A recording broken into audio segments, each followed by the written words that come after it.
Welcome back. We are excited to welcome actor Eric Nelson, star of the new film Trail of Vengeance. That's right, shot right here in our region. This action-packed thriller brings gritty drama, big stunts, and local flair to the big screen. Eric joins us now to talk about the film, his character, and what it was like filming right here in our region. Hey, Eric, thanks for joining us.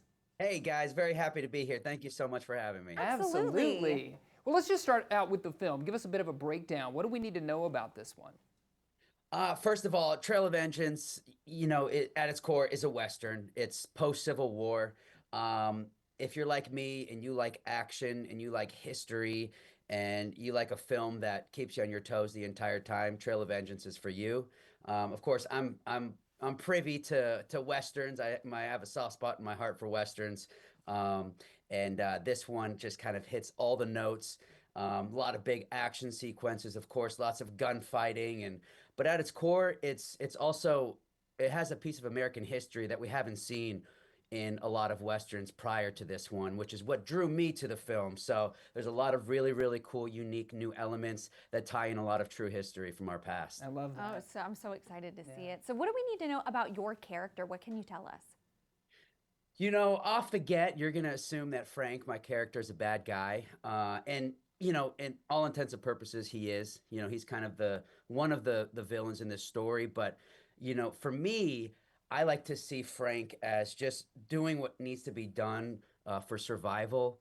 And in his mind, I believe that whatever has to be morally done in order to, get through this time period in life, which is a very difficult one, I think Frank has to do. So that oftentimes comes across as, being this bad guy, but really he needs to fulfill certain requirements in order to save himself in a way.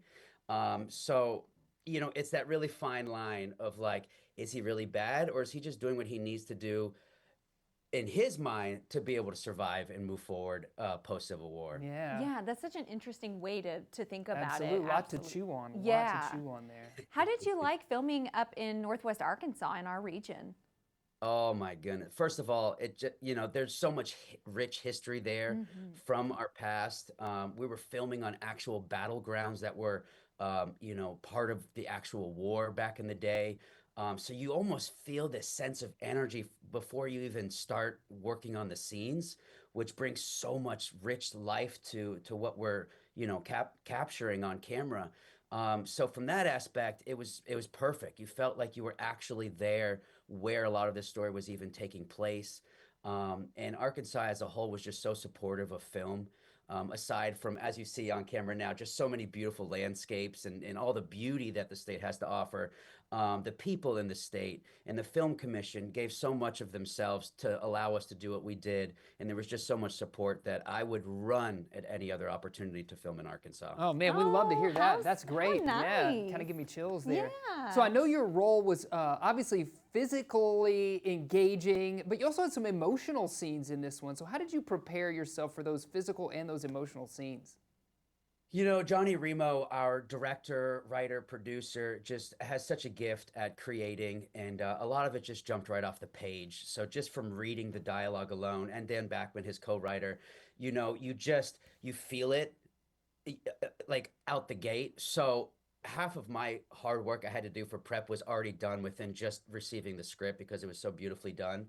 And then, of course, Johnny Remo just gives you that freedom as an actor to explore and to stretch your wings. And he kind of, almost takes a step back approach as to, you understand this character, show me what you have. And then he kind of, guides us from there.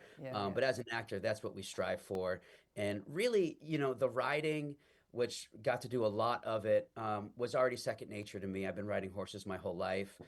So for me, I almost feel more comfortable on horseback than I do off. So that brings me so much joy. Sure. And that comes through in the movie too. So we know that the movie, there's going to be screening. The tickets go on sale today, actually, at noon. So just in a few minutes, right after the show wraps, you're going to be screening at Malco's in Fayetteville, Rogers, Van Buren, and Fort Smith. Eric, thanks so much for joining us. Thank you, Eric. Hey, thank you guys. And whoever's going to be there, we got a one night only premiere May 27th. I'm going to be there, so I can't wait to see you guys. Grab your tickets today because they're going to go fast. That's right. Yes. Thank you. Thank you so much.